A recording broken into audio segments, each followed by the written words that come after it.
Well, welcome everybody to our March episode of the Roundtable for a Customer Revolution webinar series. We've got a great topic teed up today to talk about revolutionary metrics for a customer-centric world. Before we jump into that, I just want to introduce my partner in crime here, Bill Lee. And so Bill, many of you know him because he's one of the leading thought leaders in customer marketing and customer advocacy. And I met Bill because about 6 years ago, I read his book, The Hidden Wealth of Customers. And I just said, wow, here's somebody that just like me recognizes the fact that companies aren't doing enough to really are recognizing the full potential that their customers have in growing their business. So we got together a few times at his events and realized, we need to partner up and do something to try to change that. And so what we've been doing is we've been targeting and trying to deliver useful information both for executives to help them start to understand what's possible, but as well as what we call cathedral builders, which Bill's going to talk about a little bit later, which are people who are customer marketing and advocacy and experience professionals who do want their careers to be on a path to the C-suite and are willing to shake things up and do things differently to align their initiatives with the strategic growth initiatives of their companies. So with that, let me introduce Bill, who will tee up our topic and introduce our special guest today. Awesome. Thanks, Jeff. Thanks, everybody. And welcome to our webinar. We're really pumped about this one. I'll tell you why here in a second. But first of all, for those of you who don't know about us, here's a quick overview. You can go to the next slide there if you would, Jeff.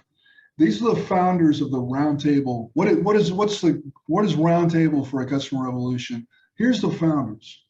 And this was formed during the height of the pandemic. We were fortunate and very grateful to get some very exceptionally accomplished senior leaders, people like Nick Mehta, CEO of Gainsight, Carol Myers, Jake Sorfman, Jill Rowley, and others. Who have exceptional business credentials and they're especially savvy about customer relationships. And we had a series of in-depth, hour-long discussions where we rethought the customer relationship from the ground up. And the insights that came from this were mind-blowing, many of them. And nobody was holding back in the discussions about what's crazy about the way we run our customers and we relate with our customers and so forth. So now the Roundtable exists, we're still operating, is on a mission, such as in this webinar series, we've got other exciting stuff coming up for you all, so please be aware of that. And to reiterate what Jeff said, our core audience are those of you who are, as he called, cathedral builders. That's a term we're trying out now. Let us know what you think about it. Feel free to give us your feedback. But you're the ones who see that you're not laying bricks with these programs, with customer success and customer marketing programs. You're not laying bricks. You're not just supporting marketing or sales or what have you. You're helping to build a cathedral. That's what you all are doing. And the practical application of that is you want to ascend to the C-suite yourself. Those who we're addressing, that our core audience, and that's what we want to help you do. So today's webinar, next slide, please, Jeff. Revolutionary. Oh, that's another little bit of good news. Thank you, Jeff, for putting that in. This is good news. It's been out now for a couple of months, though, but this is more good news for the customer marketers among you. It's taking on the look of customer success, maybe a few years behind customer success and being recognized as it's like the third among the top 25 U.S. jobs that are growing, that are surging. Number 3 on that list, in the LinkedIn list. So other good news there. All right, today's marketing, today's webinar. Here's the problem that we're addressing. And it goes like this. C-suites get the importance of customer marketing and customer success. It's pretty hard not to. I mean, customer success, you're making customers successful. Customer marketing, broadly speaking, you're communicating their success to other customers and to the market. But here's the problem. They don't have a number to manage these programs in any sort of way that they're used to doing. I'm talking about, like, especially the CEO. They don't have a number. Or the C-levels that have a seat at the strategy table, they don't have a number for you guys. The only numbers they have are the usual suspects, KPIs, key performance indicators, that are used to manage and assess the bigger, better functions like marketing, sales, products, support, and so forth.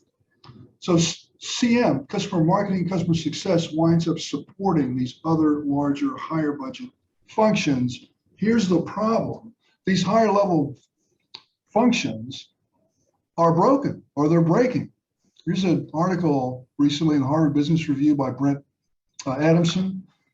This guy's an exceptional thinker and thought leader. He's one of the authors of the Challenger Sales and the Challenger Customer books, highly respected. And here's some of the findings that they found. Survey of 1,000 B2B buyers, 43% would just rather do without any contact with your salespeople. Thank you very much. More signs and indications that sales and marketing, the time for integrating them, it's like we've got to integrate them, that's past, that ain't working. Instead, they need to address the deep misalignment between how suppliers sell and buyers buy. Next slide. So we actually talked about this in the roundtable. And this is how customers want to buy. This is what they're thinking of when they're buying or implementing your solutions. And so we started talking about, well, okay, who do they want to hear from? That's what they want to learn. Who do they want to hear from? Nick Mehta himself, Mr. Customer Success, said that at each one of these stages, the person that prospects and customers most want to hear from are other customers like them. You even use the term advocates. We need advocates throughout the customer decision journey. And guess who owns that? Those of you out there who are creating successful customers and those of you who are communicating their success. So that's kind of the framework of how we're looking at this. And it is now my pleasure to introduce our special guest, Richard Owen. I've known him for years, for years. We've had a lot of fun together. He's spoken at my event, I've spoken at his events and so forth. And we've had a lot of vigorous discussions about this whole thing. So let me tell you a little bit about him. He's the founder of OCX Cognition. That's a relatively new venture of his. He is the former CEO of Satmetrix. Those of you who are using Net Promoter Score, which is probably most of you, know who this guy is.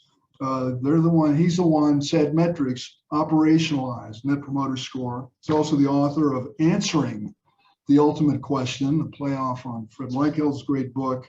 I think of Richard as arguably the top expert in the world in two areas critical to customer success and customer marketing. One is operationalizing Net Promoter Score, the latest best thinking on that, research-based, and also the potential of AI to impact the customer experience going forward. Very hot topic, very important.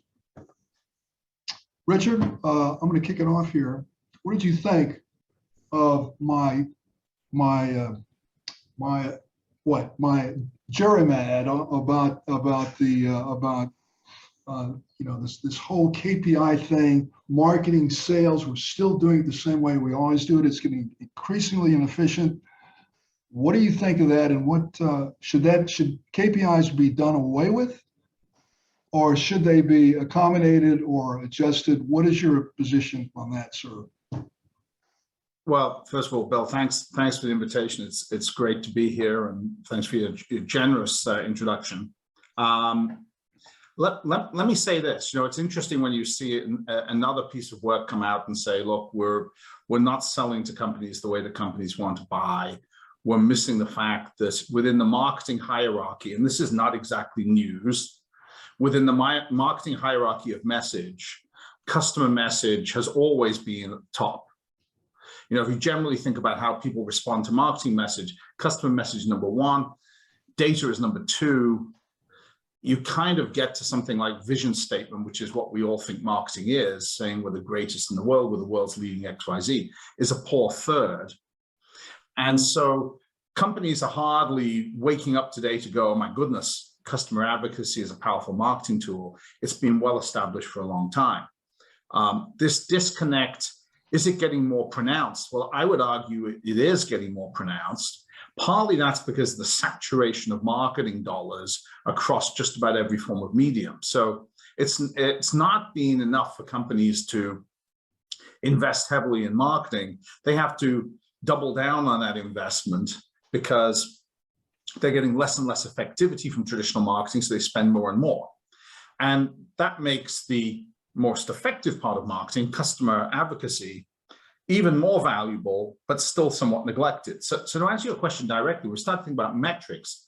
Are we measuring the wrong things, or are we not measuring anything? Are we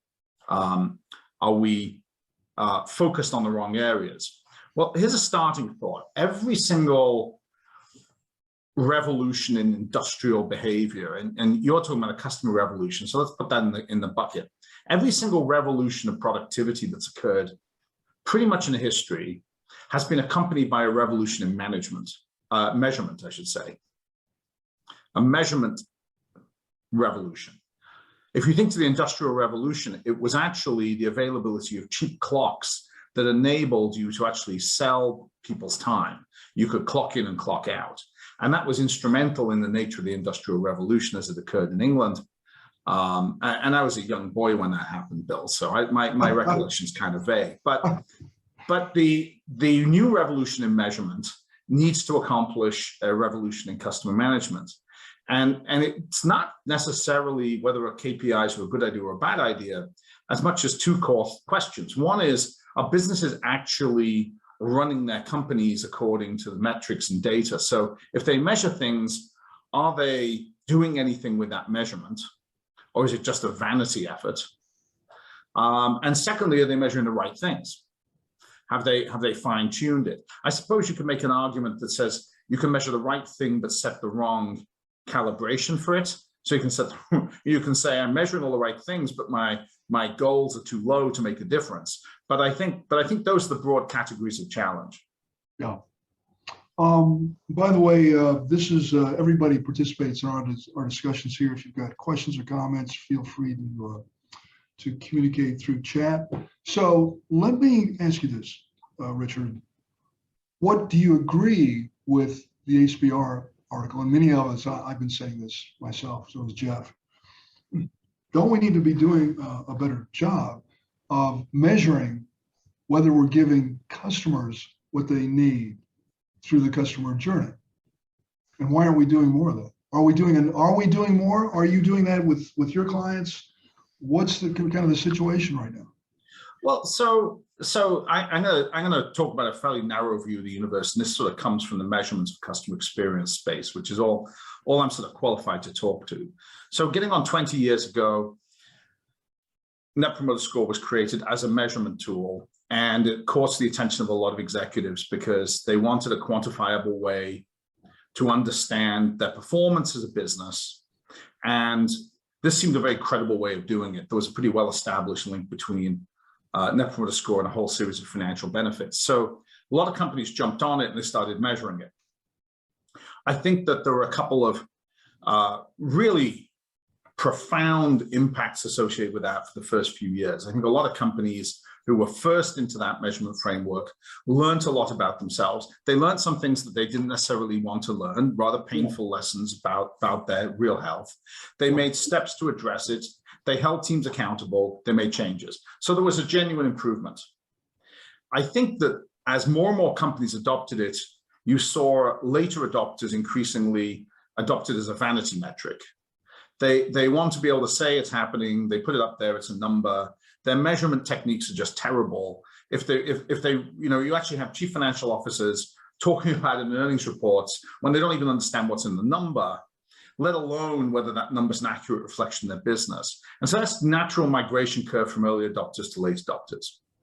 Yeah. Now, I think, Bill, to your point, The next generation is starting another wave of early adoption of a new set of ways of running the business. And that is a much more, I think, the sort of double click now on what was Net Promoter Score, which is a whole data set around how customers behave up and down the customer journey. Now, that encompasses a lot of ground. It can go from work that's being done right up at the front end in terms of buying journeys, in terms of e-commerce, how customers, optimize their experience going through digital processes. Our particular interest is in how customers experience everything end to end from the purchase all the way through post support, and how companies sort of optimize that. And to optimize that, you will come up with a series of metrics, and most importantly, a calibration for those metrics. So what is it that really matters to customers, and how do you set the right goals for it? And that will provide, in our opinion, and I think it's demonstrable, a framework by which companies can essentially operate, a sort of executional framework to delight customers. Or put really simply, do these 5 things, 6 things really well, and we can define what they are, and you're going to have a very high probability of success. So, and you define those 5 things. It's unique with every company, right? It's tailored to their customer. It's unique with every company, but it's highly consistent within industries, which if you think about it, makes a lot of sense, because buyers tend to evaluate product categories in a fairly standard way. So let me ask you this. Let's say you're running a customer marketing program. Let's say you're a cathedral builder, and that you want to make the case for 2 things. You want to make the case that your customers are, your customer advocates, whatever term we want to use, your advisory board members, your MVPs, blah blah blah, that they're a valuable commodity that's undervalued. And number 1, and number 2, how can we make this and package this in a way that a CEO, let's stick with that a CEO is going to go say, yeah, we need to do that. I'll back you on it. Right. So I think there are 2 building blocks. We're stretching this metaphor a little bit when we're talking about cathedral building, perhaps, but let's think about 2 core building blocks that companies need to understand. The first is the idea that customers need to be regarded as a financial annuity. Now, if you're in a business like SaaS that we're all in, very easy to understand this idea, right? We don't think of a customer as a transaction. We think of them as an annuity. And the moment you look at them as an annuity, you start to get into different ways of measuring that. Obviously, there's CLTV, but there's different forms of discounting, net revenue retention, which is the most popular way of measuring it. But that's a building block. If companies don't understand customers valued as annuity, they're always going to underestimate what the value of a successful customer versus an unsuccessful customer, because there's no difference if a customer is a transaction. You took the customer's money, you sold them a product.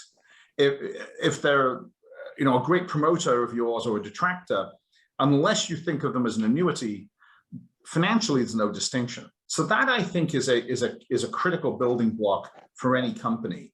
And obviously the software industry went through that transition over 20 years, but you still see industries. Good example is financial services, where you would think logically that's the way to think of a customer, but the financial frameworks they operate within haven't caught up with that reality yet. So that's a core building block. I'd say the second core building block, how do you persuade people, is if you understand that there are customers who are an annuity, then the next logical question is, you're going to have some extremely high lifetime value customers and some relatively low, even negative lifetime value customers. So the most obvious question a CEO should be asking is, what distinguishes those 2 groups, so that I can figure out how to create a whole lot more of the former and a whole lot less of the latter. And that fundamental understanding that at the end of the day, the way in which you recruit customers, the way you treat customers, the way you execute your operations, has a profound impact on whether those customers go on to be high lifetime value or low. Those are the building blocks. Everything else, Bill, is really about putting measurements around those two pieces of conceptual infrastructure. Yeah. So let's extend that. Let's talk about Net Promoter is always focused a lot on detractors. As you said earlier, you learn a lot from detractors. You should embrace them and learn from it. But let's talk about promoters. Net Promoter Score is known not to spend as much effort on cultivating promoters and get them out there advocating, get them out there spreading word of mouth, and so forth and so on. Thoughts on that? And how do you make the case for that to your CEO? So I think that if we go back in time, and this is something I think is a subject of some regret, when Net Promoter Score came out, it was accompanied by a sort of policy prescription that said, focus on closing the loop with detractors. So you have an unhappy customer, go and do something about it, right? So the idea of recovering unhappy customers became the primary policy call for the NPS revolution. Now, there wasn't at the time when that was done a tremendous amount of thought behind whether that was actually a very efficient allocation of assets. It was kind of a logical, just get out there and do something, and oh my God, these customers are unhappy. It was accompanied by some evidence that there was some progress in moving unhappy customers to at least neutral, so there were some benefits, but the cost benefit was never very thoughtful. Unfortunately, for a tremendous amount of companies, this became the very definition of what you did with this measurement. You identified unhappy customers and you dispatched teams to go and fix them. Yeah. Now, if we step back and we ask ourselves, logically, is that a good idea? What we actually know is that there are many customers who are unrecoverable for a company because they shouldn't have been sold in the first place. They're a bad fit for the products and services.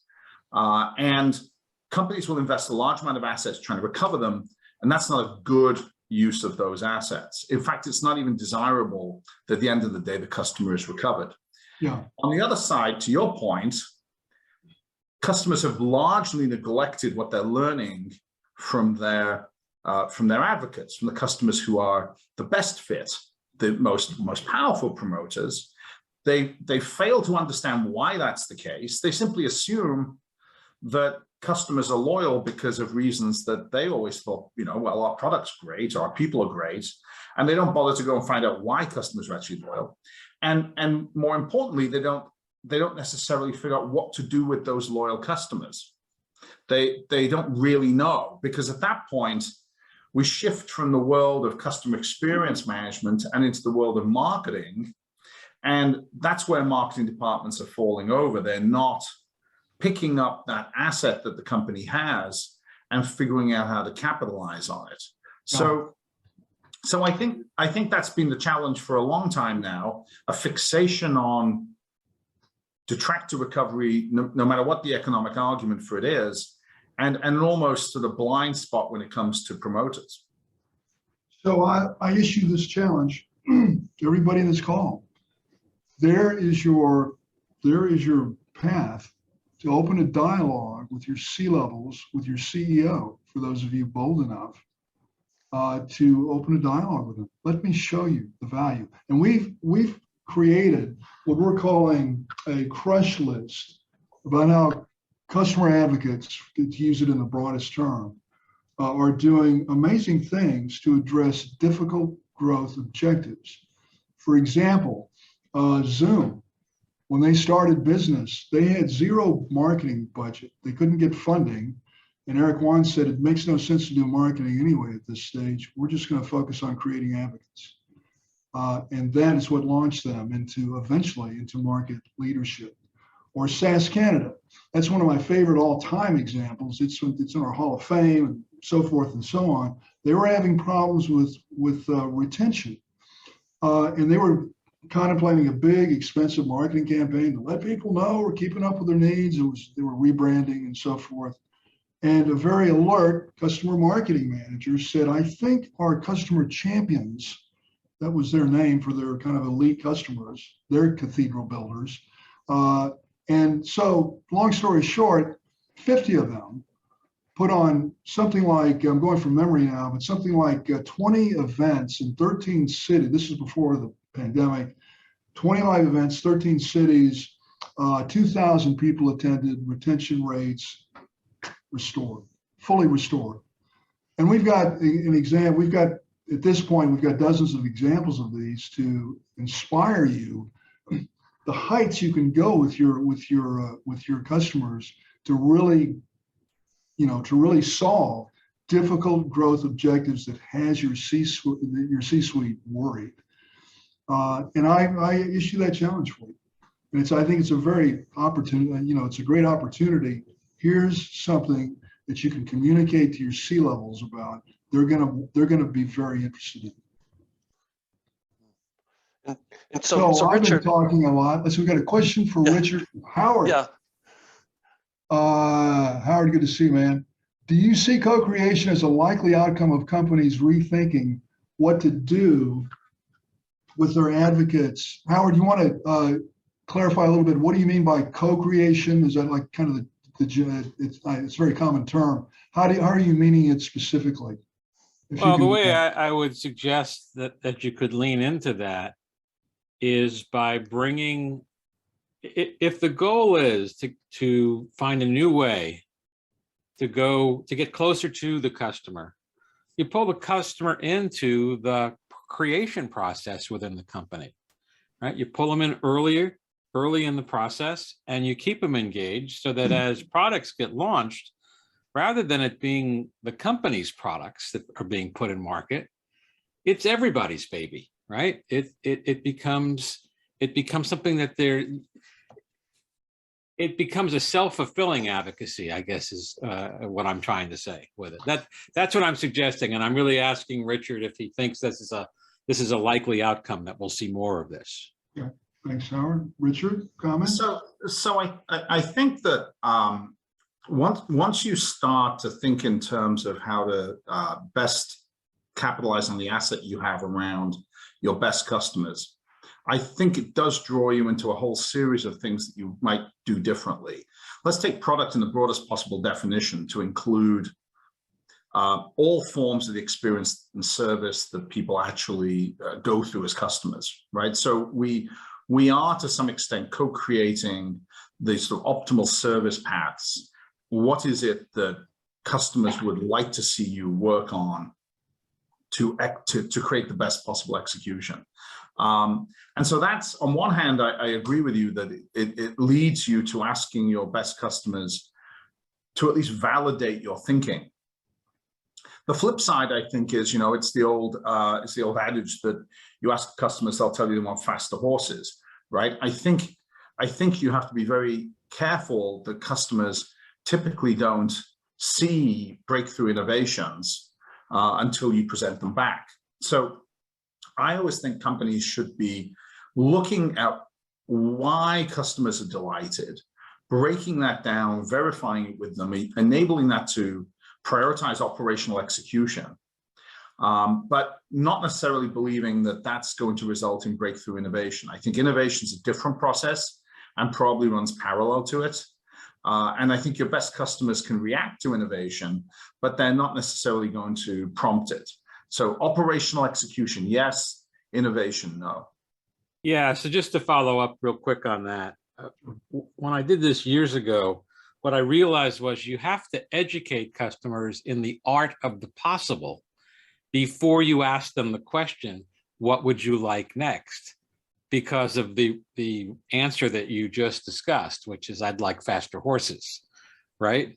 Unless they know there's something else out there, you're not going to get an innovative response. Anyway, I appreciate your thoughts on this question. Howard, I would just add to that. Thanks for that question, the thoughtful question. I would add to that, there's an example of what you were talking about, and it goes back a century. When farmers in Detroit were, they've been hauling around their hay in the usual, horse-drawn cart to market, And that's all they knew, of course. And I guess if you'd asked them at that point, what do you want? You know, they would have said a faster horse. But then the Model T showed up. And here's what the farmers did. Farmers started chopping off the back of their Model T, hitching up a tractor or a trailer to that, much bigger, and hauling their hay to market like that. That's, you know, that story about Henry Ford saying, if I ask my customers, well, he sort of did by inventing the Model T, and they gave him an answer. We want a pickup truck. Little known story. That story is been around forever. I think it's one of those, you know, sort of hoary, you know, stories that gets in people's heads, and there's a lot of it's not really correct. There's nuance there that can be very fruitful for both customer right. and for. So Bill, I get back to this idea that customers are extremely adept at helping you make relative choices around what's a priority for them within an existing frame of reference they have. So if you say to them, look, you're a banking customer, and the way in which you experience a banking journey perhaps is, you know, you've got a 5-step journey experience. Out of these stages, what matters most to you? Is it support? Is it product? Is it digital? How do you evaluate that? That's an existing frame of reference, and your best customers will articulate in precise, measurable ways the relative impact of those different elements. So customers are very good at that. But if you said, you know, can you anticipate a completely new form of mobile banking, like we see in developing countries, something like M-Pesa, right, in Africa, where essentially banking is transformed into a completely different product. Yeah. I don't think customers are going to say, let's do away with our existing banking infrastructure and come up with a new product. So I do think there are different ways to leverage your customers when it comes to operational execution, but I think somewhat cautiously when it comes to breakthrough innovations and sort of completely new ideas. Richard, I wanted to ask you a question, since the folks that are on our call today, they totally believe in the power of mobilizing customers, and because that's their job. And so you made an interesting point earlier about, you know, what distinguishes the two groups of customers between those high you know, lifetime value customers versus the low or negative, and that there's plenty of things that a company can do that's going to steer people one way or the other towards a destination on that spectrum, as well as the fact that there might be some that are never going to be high lifetime value. But what are some of the things that you've seen, especially since most of us here on this call are in the tech industry and SaaS software? What are some of the things that within their control that customer marketers, customer experience people can be thinking about and doing that's going to steer those people that have the potential to be those high-end lifetime value customers into realizing that potential? So I think that probably the SaaS industry is the most studied and analyzed industry now, partly because it was evolved with a tremendous amount of data. So it's been easy to look at the SaaS industry and say, okay, here's what we've learned now from 10 years. And I've been running SaaS-based businesses for 15, 16 years now. So I've been on the sharp end of seeing that evolve. Here's some of the things that I think we've learned along the road. I think the first thing is that if I was starting, as I am starting a business, if I was starting any other business today, I would start by saying that a lot occurs in the sales and marketing proposition that creates long-term benefits and that is extremely hard to change downstream. So you always want to fix problems upstream. Most SaaS companies that have challenges in terms of customer retention performance start with a fundamental problem in a misalignment between the customer expectations and the reality of what they deliver customers. So they're creating problems upstream in what they sell. And if you're going to keep doing that, then you're introducing customers who are going to be extremely hard to serve. And you're not going to be able to fix that downstream. Now, for the same companies, by the way, Jeff, that's often accompanied by substantial investment in downstream assets to try to put the fire out. So at one end of the corridor, they've got salespeople literally, you know, going around with kindling or you know, basically flamethrowers. And at the other end, they've had a whole bunch of customer success guys with fire extinguishers, you know, trying to chase after them. And the net effect is absurd. But these two parts of the organization are highly unintegrated. It's not the problem of sales to create customer advocates. It's the problem of customer success to do it. And that's a totally futile exercise or very inefficient. So that's the first thing. The second thing I would say is you move down the cycle, early life experience for customers becomes an extremely important variable in terms of long-term predictive performance of customers. So again, how customers experience the product in their early time. Software is an unusual product in two important capabilities. First of all, customers don't know what they bought. You have to be intellectually honest. The customer doesn't understand the product they bought. Software products are too complex, too large, too many features. You could never fully understand what it is you purchased until you experience its use. And so customers don't know what they bought when they buy it. The second thing about software products are they don't stand still. As a customer, you're buying a future. You're buying the fact this software product will evolve. So all that to say is that once a contract is signed, then there's this moment when expectations collide with reality, and out of that collision, customers become promoters, passives, or detractors. So managing that sort of reality check becomes extremely important, and the best companies very early on work to align reality with expectations and create a customer base that is grounded in the reality of what they've purchased, what's achievable. And again, that's a lot easier, Jeff, if the salespeople haven't totally missold the product. But customers come out early. Everything downstream, tech support, customer success, is a cost of non-conformance. This is a concept that is really hard for people to grasp sometimes. What you're spending money on downstream is your failure to solve problems upstream. Now, we've known this in tech support, ever 20, 30 years. Anyone who's in a tech support organization will say, we exist because of failures. That failure is a product failure, it's a service, something went wrong. No one calls tech support to say, hey, I love your product, everything's working really well, just needed a chat. Customers are calling tech support because of product failure. The fact is we can't create perfect products. We haven't found a way to do it. So there's a necessity for customer tech support. Customer success is in some ways an expense associated with failure.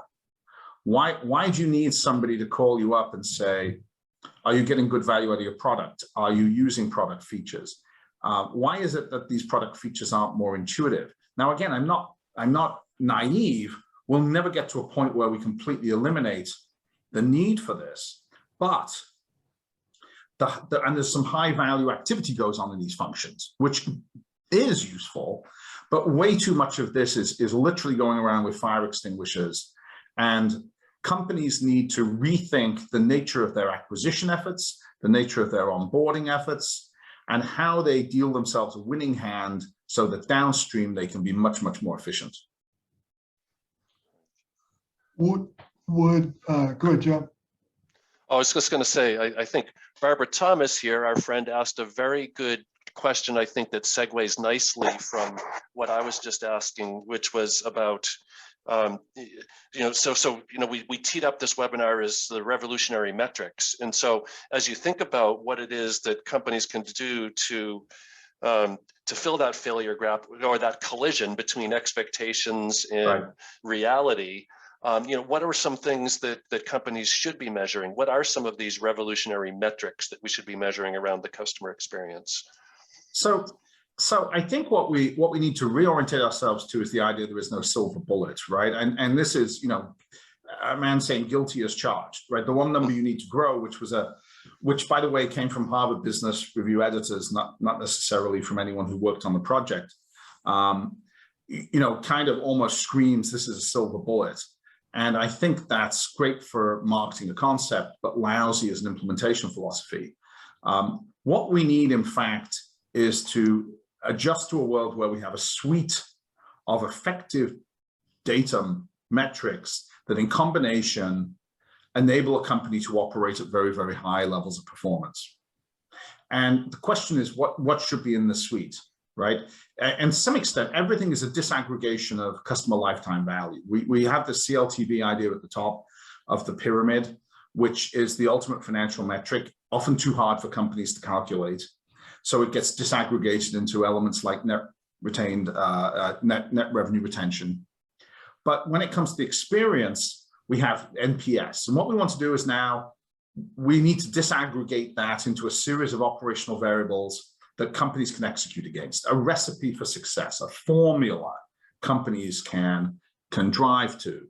And that formula is going to have a couple of important characteristics. First of all, the formula will be based on the way customers perceive the company, not an internal calculation. It needs to be calibrated from a customer perspective.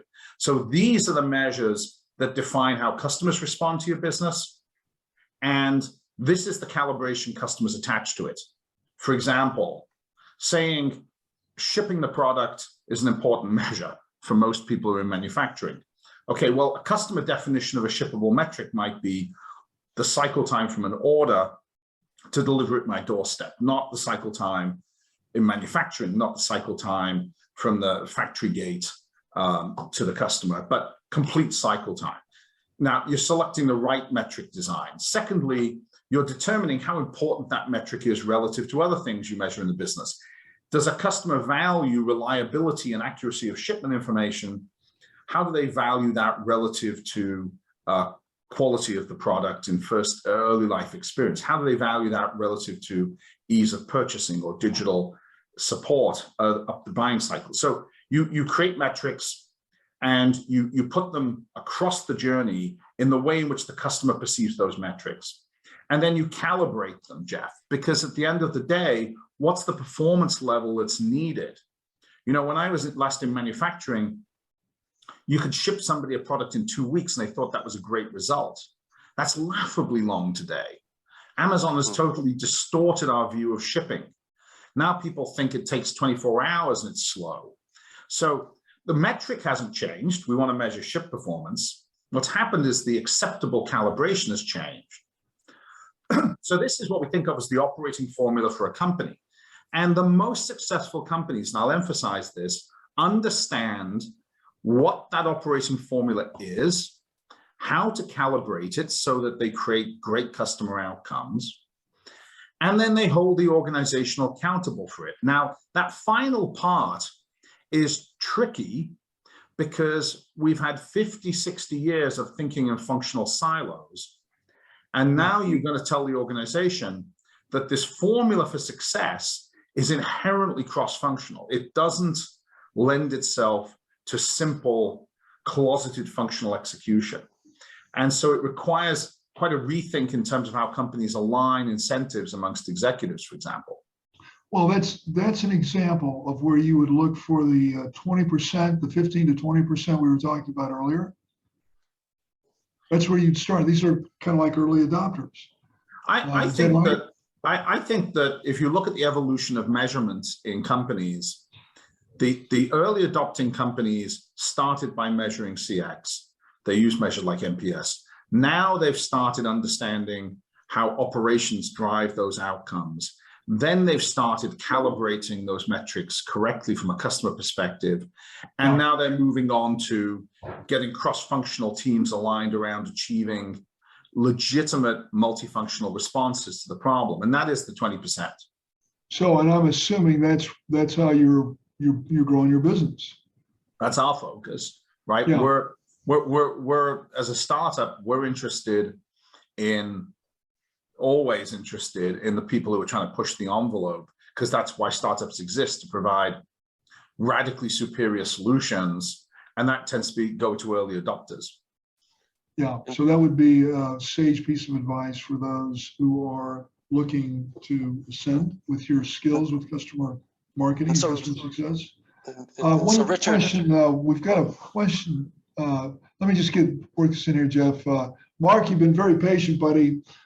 Thanks for your question. It's a question for Richard. Why do so many large B2C companies struggle with customer service? Insurance companies, utilities, credit card companies, retail banks. Don't know if that's your bailiwick, Richard, to feel free to comment. These are the same companies that have the largest advertising but marketing budgets to attract new customers. Is it lack of awareness of real impact to their business, a short-sighted decision to minimize customer service cost? So I think that's a great observation. And remember, Mark's a smart guy. So one of the fundamental building blocks is this notion that you do understand the concept of customers as an annuity and as an economic formula. And I think for many of these institutions, they don't. And that results in them seeing as cost centers elements of service downstream. So the sort of first sort of mistake companies make is think of everything that serves the customer as a cost to be minimized. And then I think, they actually can compound that problem by failing to recognize that most of those costs are a consequence of upstream types of activity. So they don't go and solve the root cause problem. Let me actually get even more specific on the concept of B2C. So one of the pieces of work we did a while back, we were really looking at the question, do customers want to be treated by automated solutions or by human beings, right? Because it's very fashionable to think of the right digital solution as let's just bot people to death. And the way in which a lot of service organizations think of this is they look at this through a cost reduction lens. So anything we can do to get customers to go through the sort of Bataan death march of digital, right? You're going to go through ACDs, you're going to go through bots. We're going to make it darn hard to meet a human being, is a cost reduction because somehow we're going to bludgeon customers into not calling us. It actually turns out that customers are much, as you can imagine, much smarter than that. They see the universe through two basic types of tasks they want to complete. Highly sort of friction-orientated tasks. They want to make a simple change. They want informational product. Where's my order? And all of that they want served digitally. In fact, they hate having to speak to humans for that. It irritates the hell out of them. And they're mad that companies haven't invested sufficiently in digital products to support them. On the other hand, they have tasks that have a high degree of ambiguity associated with it. I can't answer this question simply because I need help. It's got some ambiguity to it. Should I go left? Should I go right? And that's the worst thing to try and address with digital. Human beings are very good at ambiguity. So in those tasks, you want to get people very quickly to a qualified person who can then help the customer think through it. And so that tends to actually not be the way in which most support organizations think. They tend to think in terms of channels and technologies as opposed to customer tasks. So the reason I would say, to answer the question, to recap, number one, companies think of service as a cost center in isolation from overall lifetime value calculations. And secondly, cost centers tend to not understand, ultimately what it is that customers want to get done and tend to be orientated a lot more around their own cost efficiencies or their own technologies. Jeff, did you have something? Yeah, I wanted to ask if you could, I know our audience, I know what they're thinking. They're going to want like a few more examples or getting more detail, because it sounds like this formula it's going to be unique to each customer. It's going to be based on what the expectations of their particular customers are and their company's ability to meet it and things like that. But are there some examples of companies you've worked with where you've had some people, and maybe this 20% of leaders that do get this, that are doing some amazing things, or some elements within this formula that our audience could learn from, that you could cite as like, here's just a great example of a company that recognized this situation, customer had this expectation, they did this thing, and this is how they measured it. Yeah. So here's a good example, and it's probably close to home for people who think in terms of customer success. So there's one customer, Conga, which is a multi-$100 million B2B SaaS company owned by Thoma Bravo. And to some degree, they want to direct their resources very efficiently. Where do you send customer success resources, right? You could assign them universally across all of the customer base you have. That tends to be very, very expensive. So you essentially, especially for relatively low lifetime value customers, relatively low dollar ones, you want to allocate resources very efficiently. And so what you start to look at is what are the triggers that give you a sense that you could allocate resource to a customer with a high probability that you're going to turn them into a promoter? Now, let's take utilization, which is a very popular way in which SaaS companies think about it, people using the product. Well, it turns out that there's a threshold in this formula, if you like, the success formula, where customers typically start to convert from passives to promoters. So if you've got a customer that's miles away from that threshold, if your threshold is, okay, let's call it 50 points out of 100, however you measure it, and you've got customers who are at 10, you're almost certainly not going to get that customer to change. It's a poor use of your resources. But if you go and focus on customers who are at 40, you'll get a high degree of leverage from it. So that's exactly what these guys are doing. They are running plays and they are allocating resources based on how our data model says, this is where you are going to be able to convert customers from being detractors into promoters. This is the leverage point, and this is therefore where you should put all your efforts. And that's a pure resource efficiency argument. Let's go and spend our time and money where we're going to get a return. And explain what the rationale is for why there's more value in getting that person at 40 to 50 than the 10 to 20 or something like that. Probabilities, they're just not going to change. Moving them from 10 to 20, we know won't affect the outcome because the recipe for success says you've got to get to 50. So if the recipe says you're going to get to 50 to create a measurable result and you're at 10, what would you rather do? Go chase the 10 or chase the 40? And so what we're seeing is just smart direction of resources around where the opportunity is. But Jeff, think about what you need to be able to get to that point. You need to understand what matters and how to calibrate it. You need to know that 50 is the right number so you don't waste your time chasing 10s. Or frankly, maybe you should be leaving 70s alone and go and focus on some other area. Right.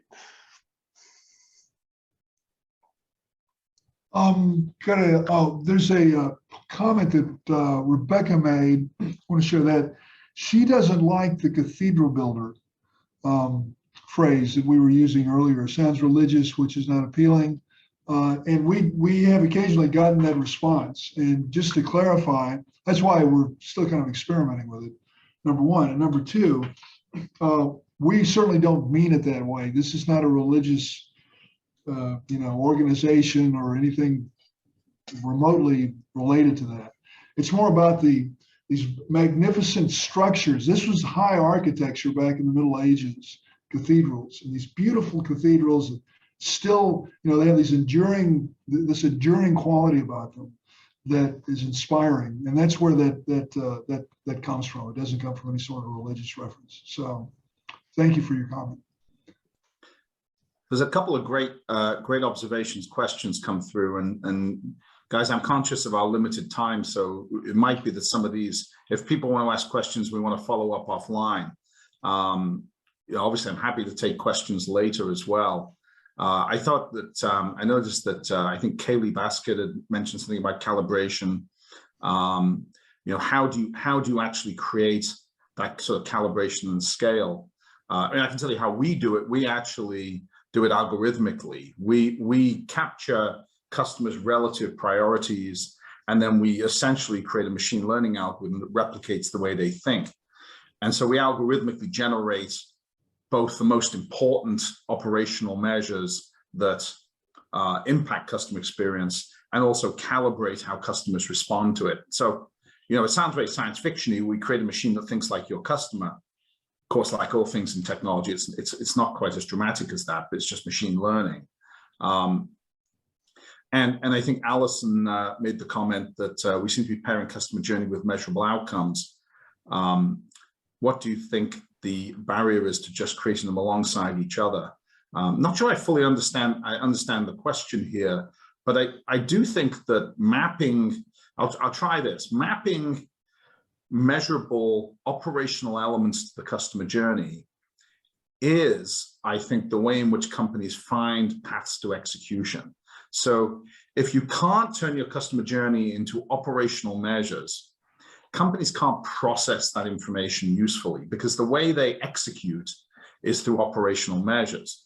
And so I think it's a challenge for all of us to not think in brand terminology.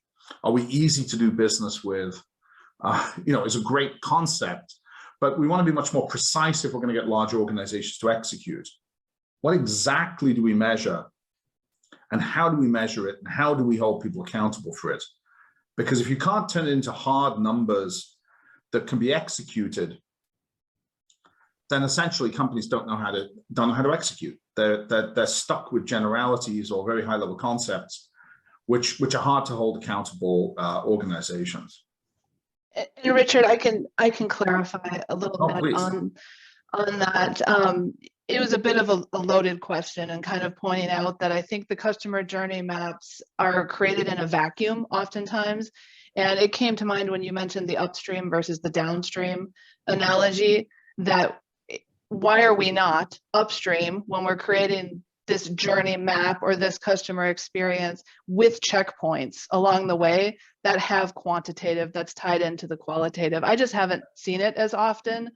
And I'd love to be able to get there, to push. And I think that absolutely can be done. It's for too long journey mapping has been lots of people with Post-it notes, in war rooms, and I think that that's the wrong metaphor for journey mapping. Now journeys are measurable, data orientated. You're looking at a customer exhaust, you're quantifying it, and it's entirely analytic. And I think that people have got to get out of their heads the idea of journey mapping being, as I say, Post-it notes on whiteboards. It's now data. Now, in practice, you want to blend the two. There's a creative and there's an element to understanding journeys through a quality approach as opposed to a quantity approach. But we've got to bring the data into that because that's what happens everywhere else. In marketing today, no marketing leader is going to say they have an unquantified approach to understanding pipeline. You get fired. So CX professionals have to understand that they have to get beyond this sort of highly qualitative approach and start looking at the data. Thank you. Good question, Allison. Richard, let me ask you a question, if I could. With all this data we're talking about and so forth, I tend to be a little bit of an empath. I'm wondering, where's the emotion? You're not going to get people to buy with all this logic. What gets them to buy is emotional factors. Where's the emotion in this? And let me ask you, let's get specific here. Let's talk about Zoom or Zappos, whose leaders said, we just want to deliver happiness. That's our purpose. Right. That's pretty right. General. How do you understand that? Well, so for me, I think that, and I'm obviously highly quant orientated. So for me, I think happiness is highly quantifiable. I think about Zappos. When Tony Hsieh created Zappos, he said, we want to deliver happiness. Let's talk about what that actually means. That means having an exceptionally effective returns policy that we're going to execute really well. That means that our contact center operations are going to be highly responsive, highly well trained. The way the customer perceives happiness is largely through operational execution. Now, don't get me wrong, there's a human element behind that. There is a cultural element behind that. And at the end of the day, whenever humans are involved, we should recognize that there is something called culture to play. But I think that most companies that create highly empathetic organizations actually do so from a position of high degree of well-executed operational execution. And so I think we don't want to confuse the idea of being emotional as meaning that we shouldn't be focused on hard operational measures. Culture, a whole other conversation, Bill. We can get into it for hours on culture. That's an even bigger topic. Well, we need to, after this pandemic, we need to get together for dinner and save the world. I mean, we're behind on saving the world here. All right, it looks like we're at the top of the hour. Jeff, you want to sign us out? I think we will. Well, Richard, thank you. Fantastic. This gave me a lot to think about, that's for sure. So I can only imagine the same thing for our audience. And so thank you so much for sharing these insights and for joining us today. And thank you everybody who joined us. Just a quick heads up. I know people are hopping off, but as a quick preview on April, is it 13th, Bill? I think that's when we're having Fred Reichheld on our next episode of the Roundtable. Right, that's in one of your slides there, Jeff, I believe. Yep. Right. So just mark your calendars or stay tuned. You'll hear from us about the next episode coming up in April with Fred Reichheld, who from Bain, a Bain Fellow, who is one of the very early inventors of NPS, along with Richard. So we're excited for that too. Awesome. Thanks, guys. Thanks, Appreciate Richard. it. That was really terrific. Thank you so much. Thanks, everyone. Thanks, everybody. And if you have additional questions, send them to us. We'll get them answered.